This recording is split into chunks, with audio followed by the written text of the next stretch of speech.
Welcome back, everyone, to another deep dive. Yeah, great to be here. Today, we're going to be looking at something super interesting. It's atychiphobia, and specifically in autistic adults. Oh, very cool. Atychiphobia is the fear of failure, and Right. everyone kind of worries about messing up and things like that. But Yeah. atychiphobia really goes beyond those kind of like everyday jitters. Yeah, for sure. It's a much more intense and pervasive kind of fear that can really seep into a lot of different areas of an autistic adult's life. Exactly.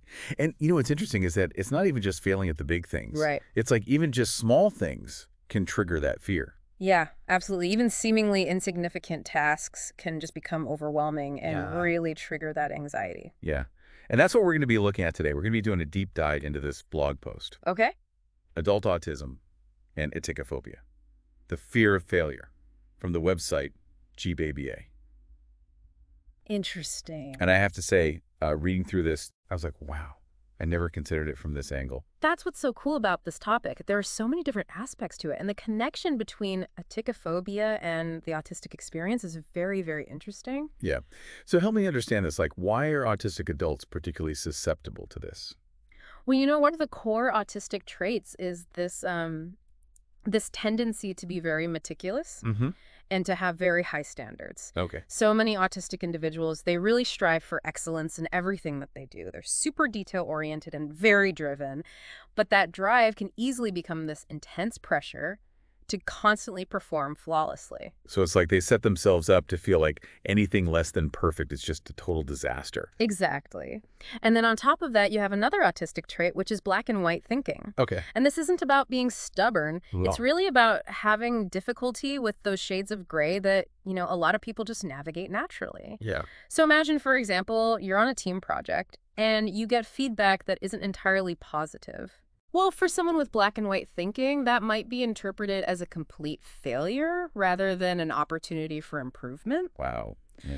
And that can obviously lead to a lot of anxiety and avoidance. So it's like success is the only option, and anything less than that just feels catastrophic. Exactly. Now, I know the article also mentions sensory sensitivities as a contributing factor, and Yeah. I know how overwhelming sensory overload can be. Uh-huh. I mean, even I get frazzled when I'm in a noisy room. Yeah. But how does that tie into this? That's a really great question. And sensory sensitivities can be so much more than just disliking certain sounds or textures. Yeah. It's really about this feeling of being completely bombarded with overwhelming input. Okay. So imagine trying to concentrate on a really challenging task while you're being bombarded by overwhelming sights and sounds and smells. Yeah. It's almost like trying to work during an earthquake. Oh. So you can see how this would make it incredibly difficult to perform well and lead to a lot of anxiety about making mistakes and ultimately fuel that fear of failure. So it's not simply a matter of preference. Right. It can actually hinder an autistic person's ability to focus and perform tasks. Exactly. And kind of adds another layer to that fear. Exactly. And then you also have to factor in social anxiety, which is also a common part of the autistic experience. Right. The fear of being judged, Yeah. saying the wrong thing, Yeah. or not fitting in. Right. It's definitely real for many. Absolutely. And when you combine that fear of social missteps with a pre-existing fear of failure, the stakes feel incredibly high. Right. And even just simple interactions can feel like this potential minefield of errors waiting to happen. So we've got this combination of, internal factors, like the high standards and the black and white thinking. Right. And then those external pressures, like Yeah. the sensory overload and the social anxieties. Exactly. It's like a perfect storm for this particular fear to flourish. Wow. No wonder atychiphobia is so prevalent in autistic adults. Right. Okay, this is painting a pretty intense picture so far. So what are some of the ways that this actually shows up? Yeah. I mean, how do you actually know Yeah. that atychiphobia is at play? One of the most common and easily recognizable signs is procrastination. Okay. Putting off tasks, even ones that are essential, Yeah. becomes a way to avoid the possibility of messing up. It's like hitting that pause button on life to just avoid that potential for failure. Makes sense. But the blog post mentioned Right. some deeper, less obvious impacts too. Yeah. What else should we be looking for? Well, consider the impact on self-esteem. Okay. It's not just feeling a bit down on yourself. Right. It's a really pervasive sense of being fundamentally flawed and not good enough. Yeah. And this often stems from feeling like they haven't achieved some arbitrary standard of success. Okay. And the article also highlights Right. social isolation. Yeah, and this goes way beyond just disliking parties or preferring quiet evenings. Yeah. It's about being so terrified of saying the wrong thing or making a social misstep Okay. that you avoid social gatherings altogether. So it's not just introversion. Right. It's like fear-driven withdrawal from those potentially triggering situations. Exactly. And all of this, the procrastination, the self-doubt, the isolation, Yeah. can create this really negative spiral that leads to anxiety and depression. Wow. I'm starting to get a much clearer picture of how deeply this can impact someone's life. Yeah. So the big question is there any hope? Yeah. Is there any way to cope with this? Yeah. Can autistic adults find ways to manage and navigate atychiphobia? Absolutely. The good news is that there are many effective strategies for managing atychiphobia. And the blog post we're looking at today outlines a bunch of them. Yeah. Things like mindfulness, meditation, different types of therapy. All excellent starting points. Mindfulness and meditation can be incredibly valuable for calming the nervous system, reducing anxiety, and learning to observe those fearful thoughts without getting swept away by them. So it's not about erasing the fear completely. Yeah. It's about learning to relate to it differently. Exactly. It's about changing your relationship with fear. Okay. And then there are therapies like cognitive behavioral therapy, Oh. or CBT for short, and acceptance and commitment therapy, which is also known as ACT. So, And these are specifically designed to help people identify, challenge, and reframe the negative thought patterns that can fuel atychiphobia. that's fascinating. Yeah. Tell me more about these. I'm curious to understand Sure. how they approach tackling this. Well, with CBT, the focus is on recognizing those thought distortions. Okay. So thoughts like, if I don't get a perfect score, I'm a failure, and learning to replace them with more balanced and realistic thoughts. Okay. It's like retraining your brain to think in a more helpful and supportive way. So CBT is about rewiring those negative thought patterns. Exactly. What about ACT? ACT takes a slightly different approach.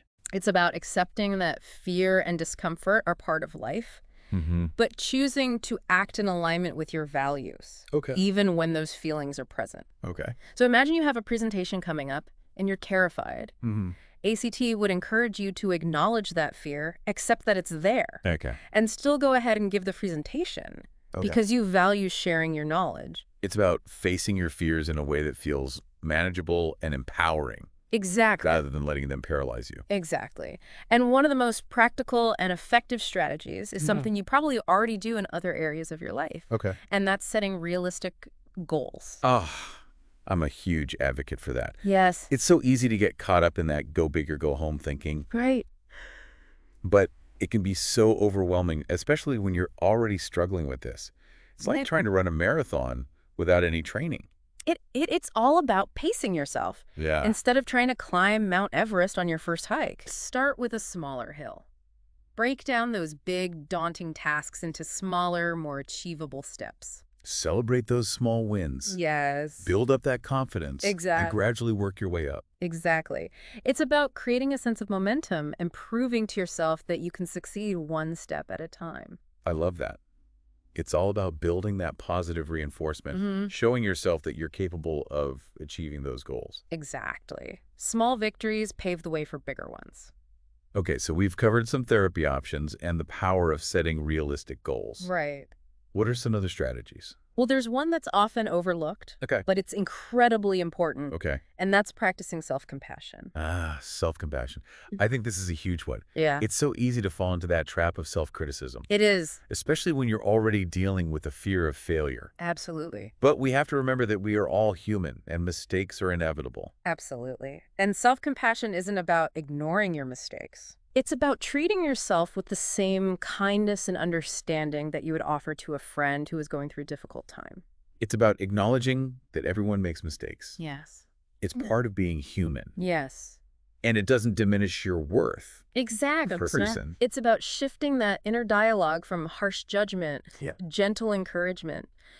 Imagine how you'd talk to a friend who was feeling down about a setback. You wouldn't berate them. Right. You'd offer support and understanding. Yeah. That's the same approach we need to take with ourselves. Yeah. And believe me, it makes a world of difference in how you approach challenges and setbacks. This is all so helpful. Yeah. While atychiphobia is a serious challenge, Yeah. it's not insurmountable. Absolutely not. With the right tools and support, Yeah. autistic individuals can learn to manage their fear of failure and live more fulfilling and meaningful lives. Okay, this has been an incredible deep dive into the world of atychiphobia in autistic adults. We've explored the unique challenges they face, the impact this fear can have on their lives, Mm-hmm. and some powerful strategies for coping and reclaiming their power. I'm feeling really optimistic about the possibilities. Me too. But, Remember, knowledge is power, yeah. and simply understanding atychiphobia is a huge step towards managing it effectively. Absolutely. Right. Now, in the next part of our deep dive, we'll be delving even further into these coping mechanisms and Yes. discussing how we can all contribute to creating environments Yeah. that are more supportive for people with atychiphobia. Stay tuned. Looking forward to it. Before we move on, I think it's important to point out that Yeah. while we've been focusing on these individual coping mechanisms, Yeah. there's a much bigger piece to this puzzle. Oh, you mean like societal factors that play a role? Exactly. It's easy to fall into the trap of thinking that it's solely up to the individual Right? to fix their atychiphobia. Yeah. And while personal effort is obviously important, Yeah. we can't ignore the powerful influence of the environments we inhabit. The systems and structures around us can either exacerbate or alleviate this fear of failure. You're so right. Like, even with all the coping skills in the world, Yeah. if you're constantly surrounded by triggers and negativity, it's going to be an uphill battle. It is. It's like trying to learn to swim in a pool full of sharks. Exactly. So it's crucial to think about systemic changes. Okay. How can we create environments, Yeah. workplaces, schools, social spaces Mm-hmm. that are less likely to trigger atychiphobia in autistic individuals? That's a big question. What would those environments actually look like? Well, let's start with something we talked about earlier, Okay. sensory overload. Okay. Remember how we talked about how overwhelming sensory input can make it harder to focus, Right. leading to increased anxiety about making mistakes? Yes. Well, creating spaces that are more sensory friendly can make a world of difference. So things like adjustable lighting, Yeah. quiet areas, maybe even access to noise-canceling headphones. Exactly. And minimizing visual clutter can be really helpful too. These seemingly small changes can significantly reduce anxiety Yeah. and foster a more supportive and accommodating atmosphere. It's all about creating a space where people can feel comfortable and focused, Yes. which is essential for anyone, but especially for those who are more sensitive to sensory input. Absolutely. And clear communication and expectations are critical too. Okay. Remember how we talked about black and white thinking? Yeah. Well, clear, concise instructions, Mm-hmm. well-defined goals, Yeah. and transparent feedback can go a long way Okay. in reducing ambiguity and preventing those all-or-nothing interpretations that can lead to feelings of failure. It's like having a roadmap instead of being thrown into a maze blindfolded. Exactly. It creates predictability and structure, Yeah. which can be super reassuring, especially when you're dealing with a fear of the unknown. And something else that can make a huge difference is fostering a culture of acceptance and support. Absolutely. It's about normalizing mistakes as a natural part of the learning process. Right. Mistakes are not the enemy. No. They're opportunities to learn and grow. Exactly. Instead of punishing or shaming people for making mistakes, Yeah. imagine a world where we create environments where it's safe to ask questions, Yeah. to experiment, to Mhm. take risks, Right. without fearing catastrophic consequences. I can really see how that kind of environment could help alleviate Yeah, that pressure cooker effect absolutely. that often fuels atychiphobia. And, it's not just about creating these ideal environments, it's Mhm. also about education. We need to actively educate people Okay. about the unique challenges that autistic individuals face. So increasing awareness and understanding of autism and neurodiversity. Exactly. The more people understand about autism, Yeah. about sensory sensitivities, Mm-hmm. about the different ways that people process information and experience the world, Yeah. the more likely they are to be compassionate and supportive. I love that. It's about creating a world where people feel seen, Yes. heard, and understood. Yeah, absolutely. You've hit the nail on the head. Yeah. And speaking of connection, Okay. there's another element that's often overlooked Okay. when we talk about coping strategies. Okay. The power of community. Okay. Tell me more about the role of community in managing this. We've talked about how social isolation can be a consequence of atychiphobia, Right. but it can also be a contributing factor. Okay. Feeling alone, disconnected, Yeah. like you're the only one struggling with these fears, Mm-hmm. that can make the fear so much more intense. Right. So building a supportive community becomes essential in navigating this. Absolutely.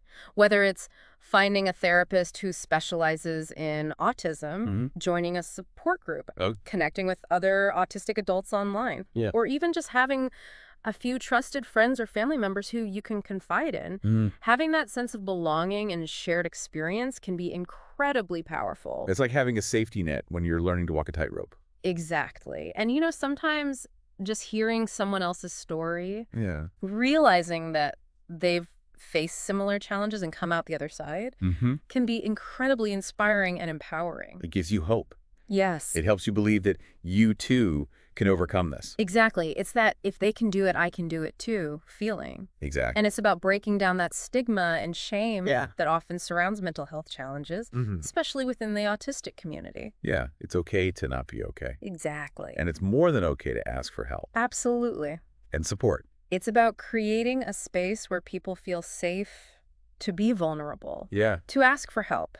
To support each other on this journey. We're all in this together. We are. And together we can make a difference. Because ultimately, atychiphobia is not something that people have to face alone. Yeah. With the right support and understanding. Yeah. It's a challenge that can be overcome. Absolutely. And remember, recovery isn't about becoming fearless. Right. It's about learning to manage that fear, to reframe it, and to use it as a source of information rather than letting it control your life. It's about reclaiming your power and moving towards a life that feels authentic and fulfilling. Yes. Even with those fears present. Exactly. And that's a message that resonates with everyone, not just those who are autistic. Right. We all face fears. Yeah. We all have doubts. Well, you do. But we also have the strength and resilience to move forward, to learn to grow. Yeah. And to create meaningful lives. Yeah. Even amidst those challenges.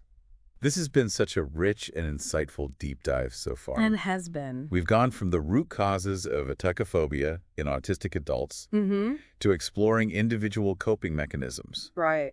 And now to understanding the crucial role of supportive environments and communities. Yes. It's truly inspiring to see how we can all contribute to creating a world where fear doesn't have to hold anyone back. I couldn't agree more. It's a reminder that we all have a role to play in creating a more inclusive and compassionate world. One where everyone has the opportunity to reach their full potential. Absolutely. Yeah. Now, as we wrap up this part of our exploration, Yeah. I can't help but think about all the amazing things that people have accomplished I know. throughout history, despite their fears. It's amazing. I mean, imagine all the groundbreaking discoveries, right. the artistic masterpieces, the Yeah. social movements. That would never have happened if people had let fear paralyze them. I know. Isn't it incredible? Yeah. And that's the beauty of the human spirit. Yeah. Our ability to face our fears, to embrace challenges, and to create incredible things, even in the face of uncertainty. Yeah. We have so much potential. Mm-hmm. And fear doesn't have to dictate our lives. So true. It's about reframing that fear. Yeah. Shifting our perspective from I'm afraid to I'm excited to see what I can accomplish. Exactly. And that's a message that applies to everyone, regardless of who you are Yeah. or what challenges you face. Beautifully said. Now, as we move into the final part of our deep dive, we'll continue to explore these themes of courage, resilience, and the power of embracing challenges. Okay. Stay tuned for more insights and a thought-provoking question to ponder as we wrap up this episode. Welcome back to the final part of our deep dive into atychiphobia in autistic adults. You know, as we've been discussing this fear of failure, one thing keeps coming back to me, something you mentioned earlier, Yeah. about how fear can actually be a source of information. Yes. It's such a powerful concept. Instead of trying to eliminate fear altogether, what if we could learn to see it as a signal, a message trying to tell us something important? That's so fascinating. It really flips the script on how we usually view fear. It does. So what kind of messages might our fear be sending us? What's it trying to tell us? Well, sometimes fear can be a sign that we're pushing our boundaries, Okay. stepping outside of our comfort zones. And while that can feel really uncomfortable, it's often a necessary ingredient for growth and learning. Okay. It might also indicate that we deeply care about something. That the outcome truly matters to us. So it's not necessarily a bad thing to feel that fear. It could be a sign that we're on the right track, that we're passionate and engaged. Exactly. It's all about learning to distinguish between the fear that paralyzes us, Okay. keeps us stuck and stagnant, Right. and the fear that motivates us to step up and do our best. Okay. It's like the difference between the fear that makes you freeze in the headlights and the fear that gives you that adrenaline rush to run from danger. That's such a helpful distinction. Because so often we're taught to view fear as a weakness, something to be ashamed of. Right. But what if it's actually a sign of strength, a sign that we're stretching ourselves and evolving? I love that perspective. Yeah. It's about reframing that fear, Yeah. shifting our inner dialogue from I'm afraid to I'm excited to see what I can accomplish, even with this fear present. It's about acknowledging the fear and choosing to move forward anyway. That's such a powerful shift in thinking. And it makes me think about all the amazing things that people throughout history have accomplished, despite their fears. I mean, can you imagine all the groundbreaking discoveries, the artistic masterpieces, the social movements? Right. That would never have happened Yeah. if people had let fear completely hold them back. It's incredible to think about, isn't it? That's the beauty of the human spirit. Our ability to face our fears, embrace challenges, and create incredible things, even in the face of uncertainty. We have so much potential within us, and fear doesn't have to be the one calling the shots. This has been such an incredible conversation. It has. I feel like I've gained a completely new understanding of atychiphobia. Good. It's not just a fear to be conquered, Right. but a complex and nuanced part of the human experience, Right. especially for autistic adults. And while it presents unique challenges, Yes. there's so much hope for managing it and living a fulfilling life. Absolutely. And I think the key takeaway is that there's no one-size-fits-all approach to managing this fear. It's about finding what works for you, whether it's mindfulness therapy, setting realistic goals, building a supportive community, or all of the above. It's about experimenting, finding your own unique path, and being patient with yourself along the way. Beautifully said. And it's a reminder that fear doesn't have to control our lives. Right. We have the power to choose how we respond to it, We do. to reframe it, and to use it as fuel for growth and transformation. Exactly. It doesn't have to be a roadblock. It can be a stepping stone. Absolutely. And I think that's a message that's relevant for everyone, autistic or not. We all face fears. We all have doubts, but we also have the strength and resilience to move forward, to learn to grow and to create meaningful lives, even amidst those challenges. Challenges are an inevitable part of life, and how we choose to navigate them shapes who we become. Very well said. And now, as we reach the end of our deep dive into atychiphobia in autistic adults, we want to leave you with a final thought to ponder. Okay. We've explored individual coping strategies and the importance of creating supportive environments. But what if we could take it a step further? Okay. What kind of world could we create if we designed environments that truly celebrated neurodiversity? That's a great question. Imagine environments that embraced difference, celebrated individuality, and minimized those triggers that often fuel the fear of failure. Yeah. That would be a truly remarkable transformation. Imagine a world where everyone felt seen, heard, and valued for their unique strengths and perspectives. That's a world I want to be a part of building. Me too. And I think we all have a role to play in making that vision a reality. Absolutely. It starts with awareness, understanding, and a willingness to embrace differences. Yeah. And from there, the possibilities are endless. Well, on that inspiring note, we're going to wrap up this episode of The Deep Dive. A huge thank you to you for joining us today, and to our incredible expert for sharing their wisdom and insights. It's been my pleasure. Remember, fear doesn't have to have the final say. You have the power to write your own story. You do. Until next time, keep diving deep, keep questioning, keep learning, and keep embracing the amazing journey of being human.